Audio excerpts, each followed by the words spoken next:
What's up, guys? Flex Storm, aka Kyle McGee here, and I'm sorry for the delay in this pay-per-view review.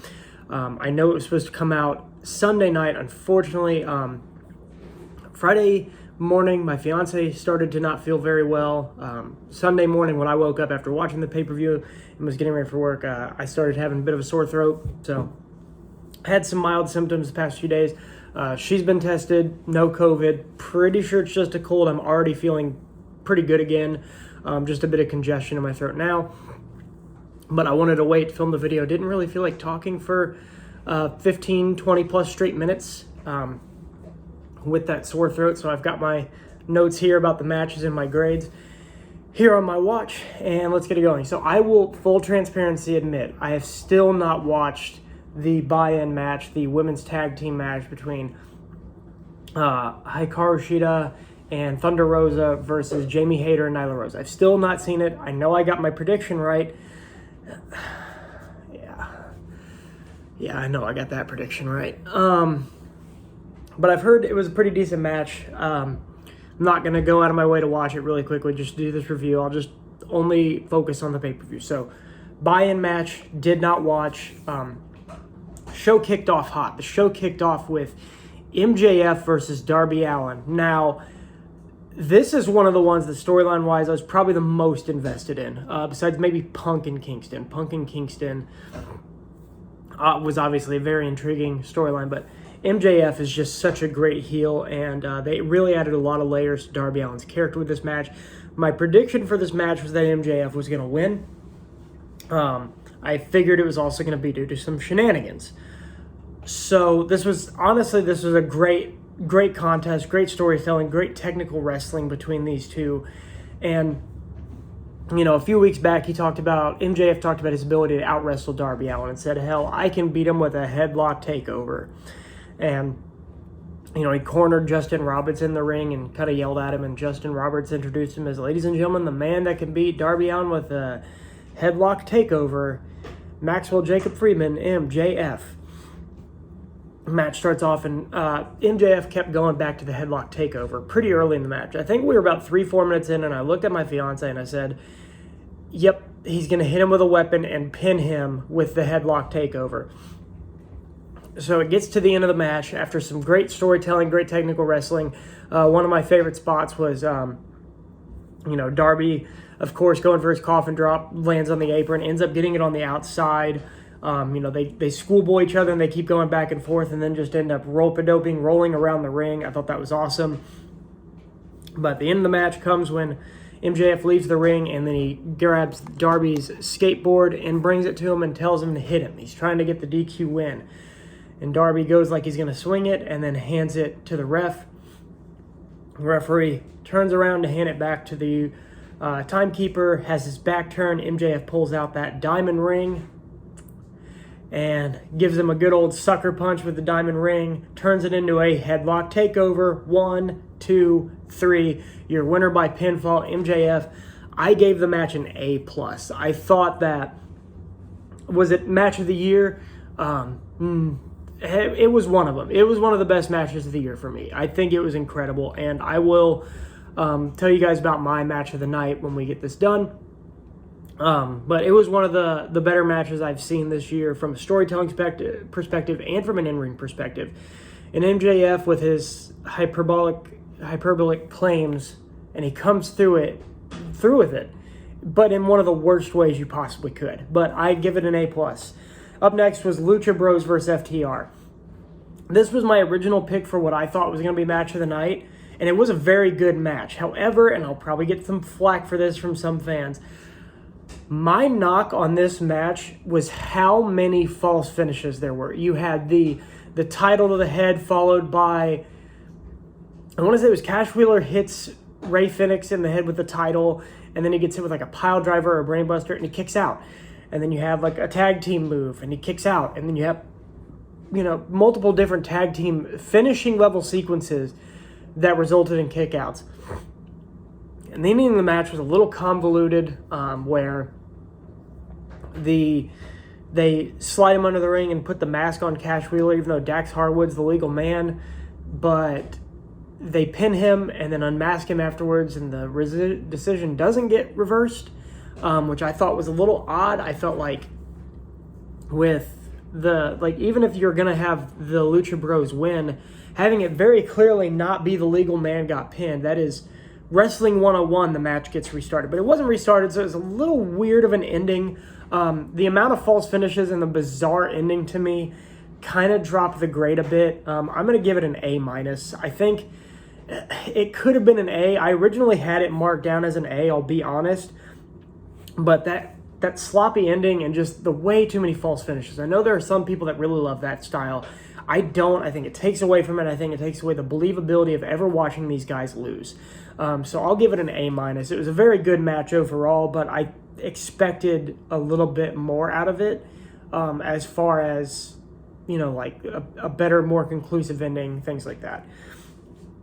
Up next was the AEW World Title Eliminator Tournament Finals between Miro and Bryan Danielson. I really liked this match. This was another one of the better matches of the night for me. It started off a little slow, but they did a great job telling the story of it was Bryan Danielson's technique and speed versus Miro's just brute strength and power. And they did a great job telling that story. It didn't feel forced. It made sense. The action picked up about the halfway point. They really got going. Unfortunately, the ending, they had a really good ending mapped out with Bryan Danielson getting locked in. I can't remember what Miro calls his finisher now. The game over, sorry. I've just been getting back into wrestling in the past 2 months. I'm still used to the accolade. So, yeah, the game over. He gets that locked in, gets it in, goes to get it in twice, ends up getting countered to the label lock. They go back and forth, and then they target the weakness of Miro with the DDT, the tornado DDT off the top rope into the guillotine, and he's knocked out. The referee calls the match. The DDT, however, looked really bad and kind of took away from the ending. But it was still a great match overall. I also gave that one an A-. It was a really good, fun match with great storytelling of the speed versus power.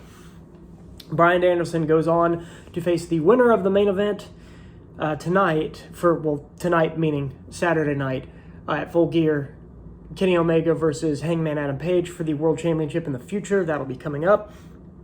But we'll get to that whenever that day comes. Up next, the Falls Count Anywhere Tag Team match. Jurassic Expression, Christian versus the Super Click. And, my God, I'm not normally the biggest fan of the Young Bucks.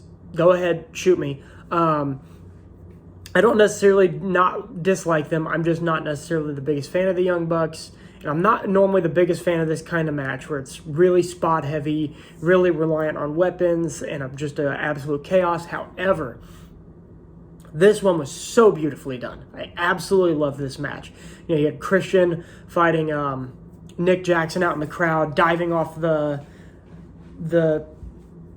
top of that little entranceway from the crowd onto Nick and Brandon Cutler. You had the table spots in the ring. You had the Luchasaurus giving them some sick bumps to the table. You had a very creative and cringeworthy, in a good way, thumbtack spot where they stuffed a load of thumbtacks into Jungle Boy's mouth while Adam Cole locks, the camel clutch on him, and then they do their run and kiss the cheek spot, and then they super kick both sides of Jungle Boy's mouth while he's got thumbtacks stuffed in there. Well, I said, cringeworthy in the best way. It cringed because, oh my God, I hate this.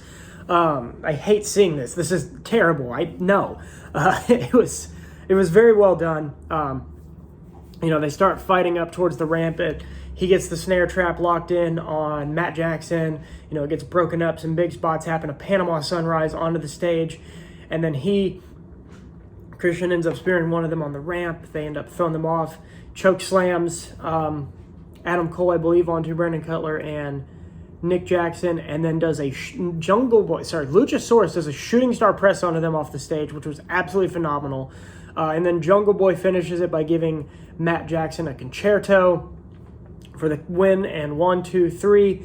Great match. Believe it or not, I gave this an A+. I've seen a lot of people giving it a lot lower, but I absolutely loved this match. I was shocked by the ending. I thought that they should win, but I didn't think they were going to. Even though, if you saw my predictions, I predicted Jurassic Express and Christian to win. I didn't truly think they were going to. I was kind of betting with my heart, not my head. For those of you who don't know, Jungle Boy is my favorite wrestler in AEW, so there you go. Kind of betting with my heart, not my head there, but it ended up paying off. The champ. So next was Andrade El Idolo versus Cody, and Malachi Black versus Cody Rhodes and the Bastard Pack. So, interesting storytelling. So, there's rumors out there that apparently this was originally supposed to be a fatal four-way. They decided on the tag team match. I don't know how much truth there is to that. We had very early on, there's very clearly not great teamwork between Pac and Cody Rhodes. They kept tagging themselves in without the other one really wanting to tag out, and they were like kind of smacking each other relatively hard. And it started happening a little bit between Malachi Black and Andrade El Idolo. You know, interesting storytelling of these are four singles guys with a lot of pride and a lot of ego. They are not tag teams by any means, so you're not going to see cohesive teamwork. Cody just getting absolute heel heat just for being in the match at times. The crowd booing him like crazy. They ended up with a spot where, Pat goes for a dive to the outside. Malachi throws Cody in the way. Pac hits Cody. Some good match. This was a pretty good match with the interesting storytelling thrown into it. With Andrade and Pac are the legal men at the end. Cody and Malachi end up going into the crowd. Malachi sends him into the crowd. Pac ends up hitting the Black Arrow for the win. I gave this match a B. It was okay. It was nothing special. It had some good storytelling to it, and it was a very good match, but not a great match by any means. Next up was the AEW Women's World Championship between Ty Conti challenging Dr. Britt Baker, DMD. And might I add, by the way, before I get into that match, I changed my prediction at the last minute away from Cody Rhodes and Pac winning over Andrade El Idolo and Malachi Black. So I could have had a clean sweep had I stuck with my gut. Just want to throw that out there for those of you who are questioning how dominant Flex Storm can be. I almost had perfect picks my first damn night back. Is there any question how great of a champion I'm going to be? But I digress. It was an okay match between Ty Conti and Dr. Britt Baker, DMD. Nothing special. I think her match with Ruby Soho and even her match with Chris Statlander, which was at All Out, the last pay-per-view, I thought they were better affairs. It picked up near the second half of the match, but Dr. Britt Baker does end up retaining. I did predict that she was going to retain, and I will still stand by my prediction that she won't lose the title to anybody but Thunder Rosa, and that'll be the big payoff next year. But it was a good match. I gave it a B. Up next, Eddie Kingston versus CM Punk. So, interesting look for CM Punk going with sort of the MMA shorts type deal. Had you asked me to predict what the shortest match of the night was going to be, I would not have predicted Eddie Kingston versus CM Punk. However, with the story, it made sense. This was a fight. Before the referee really could even get the match officially started, Eddie Kingston takes a cheap shot and throws that spinning back fist and just wallops CM Punk and knocks him out. I'm adjusting the camera because of my cat wanting to get on the table. But yeah, it was just a fight from the get-go. We saw CM Punk bloody in this match. It was a fight. It was exactly what you thought it should be. It was not a wrestling match by any means. It was an absolute fight. It was a brawl. These guys beat each other down. Punk ends up hitting the GTS. He can't capitalize on it and ends up having to hit another one a moment later. Gets the win 1, 2, 3. After the match, once Eddie Kingston gets up, he tries to shake his hand, but Eddie Kingston rolls out of the ring and will not shake Punk's hand and walks out. I gave this one an A. I gave it an A- originally, but on second thought, I gave it an A. I originally took away from it just because it being so short, but I don't think that's fair. I think it made sense. So I give this match an A. It was a phenomenal match. Really enjoyed it, and great storytelling between the two of them. I would not be surprised if this is not over between the two of them, but great win for Punk here, and having to take 2 GTSs to put Kingston down doesn't hurt his stock at all. So I'm interested to see where this goes next. Up next, my God, was the match that won me the ThePack Championship. So for those of you who didn't watch, it was a three-way tie between myself, my best friend Drew Blazer, and that jobber that nobody cares about, Corey Hopkins. It was a three-way tie, and the decision that we made was that it was going to be a tiebreaker. This was Brian McCoy's decision, by the way. And the tiebreaker would be guessing the length of the match for Inner Circle versus American Top Team and Men of the Year, because it was less predictable time length-wise than the main event was going to be. We knew the main event was going to go over 20 minutes.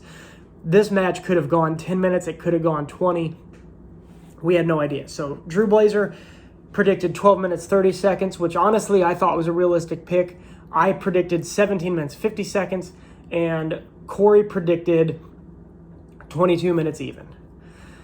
So, being honest, I really think that Drew Blazer, had this match gone the length it should have gone, Drew Blazer would have walked out the ThePack champ. There was no reason for this match to go above 12 minutes. It was absurdly long it went absurdly long. It went 19 minutes, 52 seconds, but in order to win, so let's see, Corey was 2 minutes and 8 seconds off. I was 2 minutes and 2 seconds off. Had that match gone another, what would it have needed to go on? Let's see. Had it gone another 4 seconds, I would have lost. Had it gone another 4 seconds, in case you are wondering how great of a ThePack champion I'm going to be, I can get it within 4 seconds of a victory. And I pulled it off. The ThePack champion Flex Storm gets it right. This match easily was the worst match of the night. So, like I said, it went on way longer than it needed to. Realistically, it should have gone on 10, 12 minutes at the most. It went on 19 minutes, 52 seconds. And there were some comedy spots with Dan Lammer that were fun. It was really cool seeing Junior Dos Santos deliver a suplex, do a moonsault, and then even take a superplex himself. You know, props to Junior Dos Santos. He was having a lot of fun out there. I'm probably giving him more props than he deserves because he is a UFC guy. I'm a big UFC fan, training mixed martial arts for a long time. But Junior deserves a lot of props for what he did in there. The ending of the match was the tribute to Eddie Guerrero with Chris Jericho doing the Eddie shimmy, hitting the 5-star frog splash. Or sorry, just the frog splash, 5 stars when RVD does it.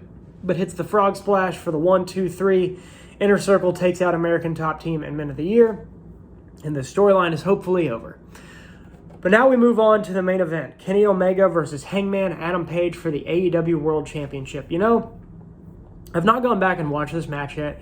And granted, I had worked a 12-hour shift that day and was very tired. But to me, the first about 50% of this main event was kind of slow and pretty boring. You had a lot of them fighting on the outside, the referee not paying attention, and Don Callis attacking Hangman, and it just kept kind of going on like that. Nothing real big. They occasionally landed some big spots. There was a top rope Liger bomb, and the crowd was just kind of dead for it by Kenny Omega. And then, you know, Hangman really starts turning things around when he, I guess you would almost call it like a moonsault fall-away slam off the top rope. I'm sure it's called something else, but that's when the crowd really started picking up. Hangman does a clothesline to the outside to Kenny Omega through the announcer's table, through the timekeeper's table, I should say. Match really picks up. It goes from there. I did predict that the One-Winged Angel was going to be kicked out of. I did predict that. However, I did not predict that Adam Page was going to do it to Kenny Omega, and Kenny Omega was going to kick out of it.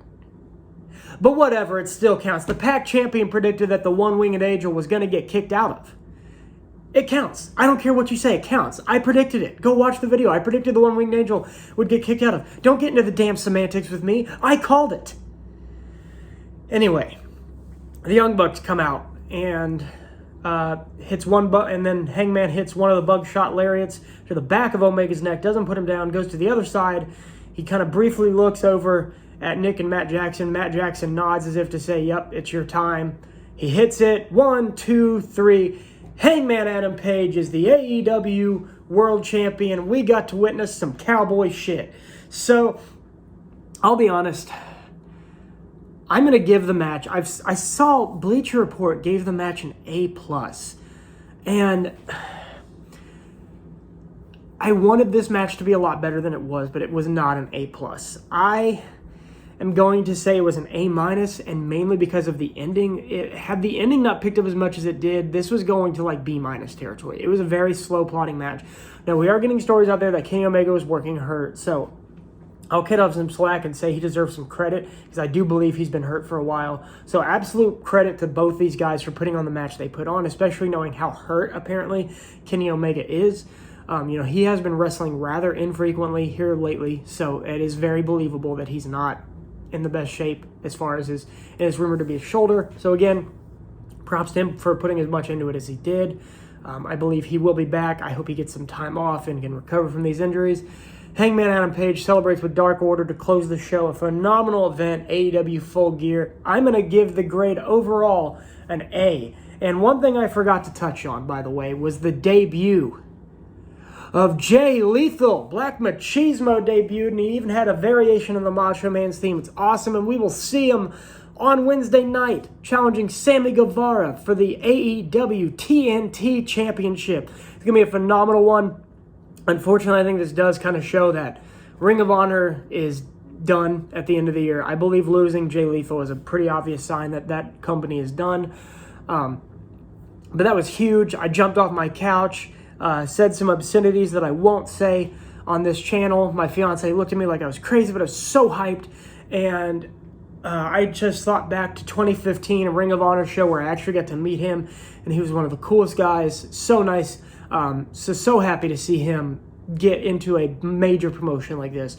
So I'm looking forward to that on Wednesday. We also have Evil Uno versus Bryan Danielson. Bryan Danielson taking on a member of the Dark Order, try and get in the head of Hangman Adam Page before their eventual title match. It's going to be fun, but yeah, overall grade for AEW Full Gear is an A. I hope you all enjoyed it, and I will see you after Survivor Series.